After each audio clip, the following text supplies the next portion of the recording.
throughout your life, what experiences help you know that God really cares for you? Several years ago, I found myself having to make a new beginning. My family and friends were there for me, and I felt that God was providing for me in all kinds of ways. And that made me able to get through an average day. Still, my new beginning involved finding a job so I could take care of my kids and have a stable life. This felt really scary to me. I wasn't afraid of working. I had had other jobs. Still, this time, looking for a job felt like heading into the void. Wherever I worked, I would be with people I didn't know who didn't know me. I shared my fearfulness with my close friend, and she prayed for me. She prayed, "True Lord Jesus, let Tracy find a boss who has a heart for her." What a great thing to pray. Well, I found a job, and it was new and scary, but also fun and exciting. I was part of a team that drove cars to and from rental car offices. At one of these places, there was a manager who was so different from me. She was fast-paced, in charge, and 100 steps ahead of everyone and everything. When I brought cars to her office, I prayed that my car would be a good one and that I would park it the right way without scratching it. And then I would hand her the key and just try to stay out of her way. One day, my area manager sent me to her location to fill in for her car cleaner. And I went there praying, "Lord, help me do this." I had been cleaning cars at other locations and had gotten along well with those managers, but those locations were not even half as busy as this one. I knew that I was not equal to this task, but I showed up resolute. Whatever my super manager told me to do, I would do it. Well, picture me wiping down a dashboard with one hand, vacuuming the other with the other hand, and flinging garbage out of the car with my teeth. And then, in the middle of that, getting a phone call. "Drive the car that you're cleaning down to the front, bring me the key.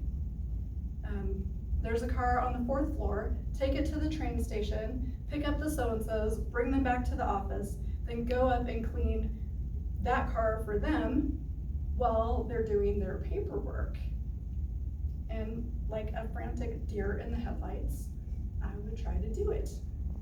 At other times, I would fall behind on the car cleaning and she would come upstairs to help me. And that is when I was sure I was a disappointment, because she was like the Flash.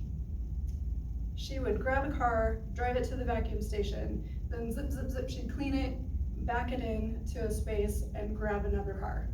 Meanwhile, she was doing this wearing high heels, and I was still trying to find the one car that she had given me a key for.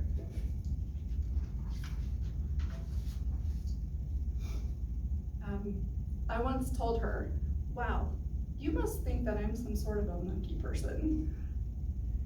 And many days into this boot camp of mayhem, she and I were heading back up to the roof to get me caught up with the cars again. And I was thinking, she's gonna be zipping around like the Flash and actually getting stuff done.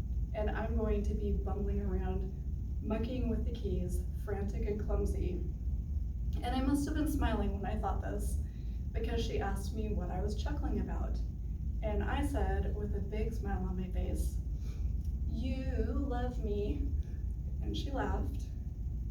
And I knew then that my mistakes may have been frustrating, but I was not annoying her. She was investing in me. When my friend had prayed that the Lord would give me a boss who had a heart for me, he had answered that prayer with this lady who happened to have a huge heart, and he put me right in the middle of it. And that is how I know that the Lord truly cares for me. Jeremiah 29:11 tells us, "I know the plans I have for you, declares the Lord, plans to prosper you and not harm you, plans to give you hope and a future." Those words proved true for me when the Lord answered my friend's prayer and put me in the care of this amazing woman who still looks after me and still believes in me. Now, how do you know that the Lord truly cares for you?